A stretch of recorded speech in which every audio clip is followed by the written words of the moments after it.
Hey guys, welcome back to Digital Gigger. If you're new to this channel is about helping you get ahead in the digital economy and making more money. Today we're talking about how to avoid selling problematic items on eBay, especially if you're a new seller, and we'll share some tips with you guys to avoid the problems that come associated with some items. So let's get into it. Digital Gigger, work from anywhere in the gig economy. So I've been a seller on eBay for quite a few years, and I've learned a lot of things from selling on eBay, and I share it with you guys here on the channel. Once in a while I'll come up with something that I thought would be of value to you guys, and I will get into it so that you guys can avoid some of the pitfalls of things that I've gone through over the years with eBay. And one of them is, especially if you're a new seller on eBay, is that people take advantage of you.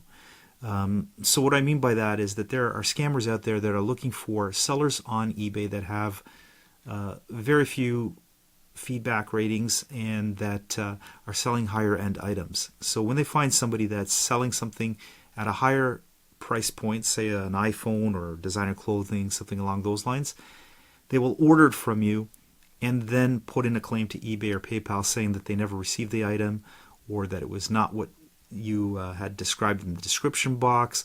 They make up a whole bunch of stuff, and from my experience, eBay has sided with the buyers on most of the things that people have come up with.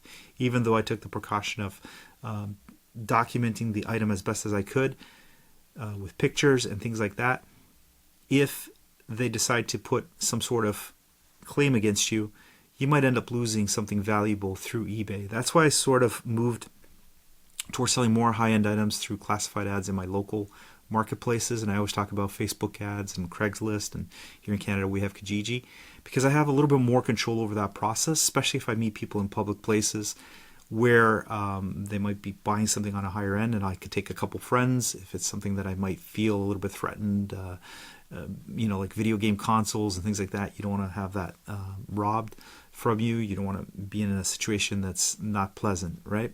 So it's a little bit easier to control it when you sell to people face-to-face in your local communities, as opposed to somebody that you know nothing about that lives somewhere in another part of the country that you're shipping something blindly to on the hopes that they're going to receive it and say that everything was in good condition and not cause a problem.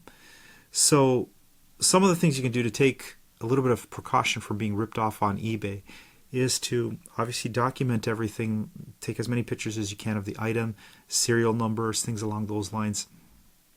Make sure that you're shipping things out through a reliable shipping company that has tracking.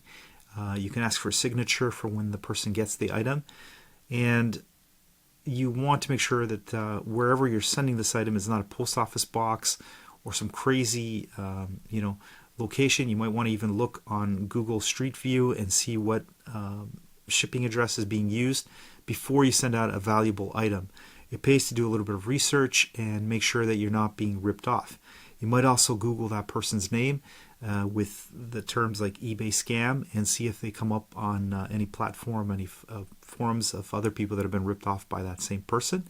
And you want to check their feedback and see how many things they've bought and if other people have leaving them feedback.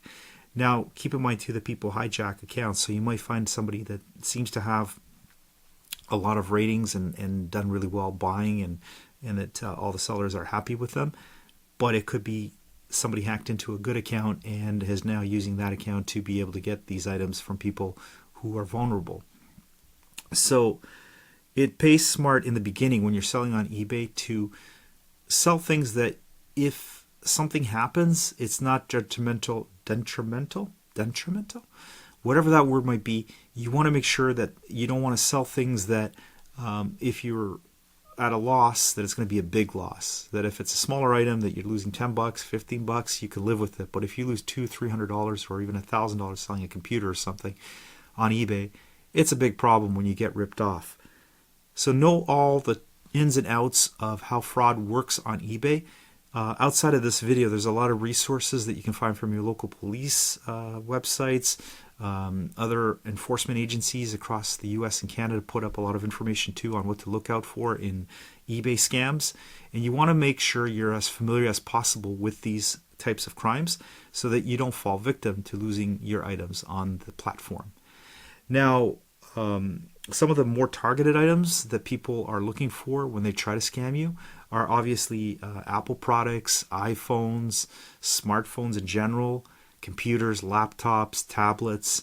So those types of electronics, high-end graphic cards for for computers, I should say, game consoles.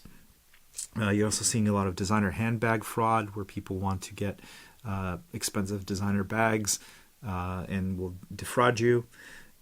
Clothing that is obviously high fashion brands that people will also try to get from you so that they can resell it or do whatever they do on their end to make money off that stolen property. So these are the things that attract scammers to your listings. They're looking for those types of items.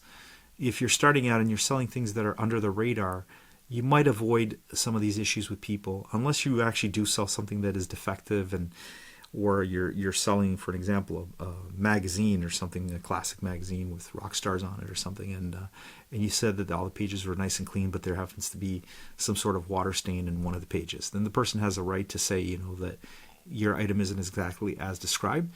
And when it legitimately happens that way and it's a real consumer, they will usually give you a chance to make it right. So they will either say, I didn't get the magazine as you promised, it had some water damage. And then you can either say, look, I can give you back, like say $5, $10, whatever the amount might be. And that might be favorable to that person. And they'll say, okay, you know what, I could live with that, and I'll leave you good feedback and we're good. Or the person might say, you know what, I totally thought this was in this condition and it's not. Can I ship it back to you? So then you might work out something where you'll pay the shipping to get it back or whatever. So losses do occur with any business.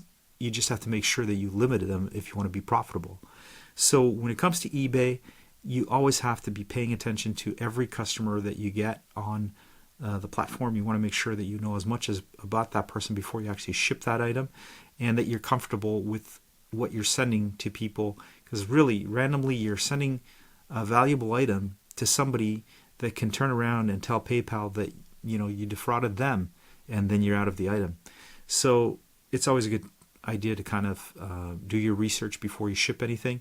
And if anything looks suspicious where they're telling you that their PayPal account somehow isn't letting them make the payment for the item, if they can send you a wire transfer or a check or something oddball, then you want to make sure that you don't ship anything out. This actually happened to a friend of mine that was selling laptops. It was the third or fourth sale that he had on eBay at the time. And he was selling a laptop that was about $1,800. And the person said, I will use this escrow service that will keep the money in escrow for you. And when I receive the item, they'll release the money to you. So he was new. He didn't really realize that this escrow service was the page that this person had created, and put in his information, said, okay, that's fine. And he shipped the item. So it looked in his fake account that there was the $1,800 for this laptop, but there was no money, there was no real website. It was a fake website. So he ships out this item, I think it went down to Florida, and he doesn't know how to get this money now that he shipped it and the person had received it. And it was a fraud. And when he reported to eBay, they said, you should be using our preferred payment method, which is PayPal, and you didn't follow that. You did something different, and now we can't be responsible for that. So you have to be careful with how people are interacting with you and asking you if they can make payments through different alternative methods that you don't know anything about. Because if they are using something fraudulent, the chances are you're going to ship an item and there's not going to be any money there for you. Or if they send you a check, this has happened to me actually. I started selling really early on in eBay when I first started. PayPal and things weren't really a thing at the time, so people used to send checks, and I used to sell a lot of music, CDs, DVDs, things along those lines. And when I received these checks from people, most of them I would deposit into my bank account, and they would clear, and it was good, no issue at all. And then I sold a box set. I think at the time this box set was like $50 or $60 on DVD, and the person had sent me a check that bounced. So I remember how angry I was because I lost I think $60 at that time. The account bounced. I had to pay fees because the check bounced, and I couldn't get my money back from this person, and eBay wasn't able to do anything to help me. and it really sucked. So that's why I really stress that everybody out there who's selling on eBay, pay attention to how you're shipping things, how you are interacting with the people that you're selling to, and what you're selling is going to actually be legitimately received by that person, and that they are, you can actually sometimes tell if somebody's a collector. For an example, if you're selling video games, retro video games, and you kind of look at what this person's bought in the past and you see they have a whole bunch of video games, then you can kind of see, okay, that fits the pattern of what this person would buy. But if you see that somebody buys floral arrangements or whatever it might be, and they're buying all of a sudden an iPhone or laptops or something crazy that doesn't fit their normal pattern, not to say that it's not legit, but you can kind of tell that it doesn't fit the norm of what that person normally sells, and you might kind of question the person a bit before you ship an item out. So if you guys like this type of content, you like to learn about the gig economy, entrepreneurial, if you're into eBay, ride sharing, all sorts of things like that, this channel's all about that, and we're always constantly putting up new content. And we hope that you guys will subscribe to the channel, hit the like button if you enjoy this video, and don't forget to share it, because that helps us get found by more people on YouTube, and that really helps us, and we appreciate it. We also appreciate if you subscribe. So we hope that's good, and we'll see you guys in the next one. And I don't know if you guys can pick up that my dogs are barking, so there's either somebody at the door or they're probably hungry. So I'll see you guys in the next one. Have a great day, guys.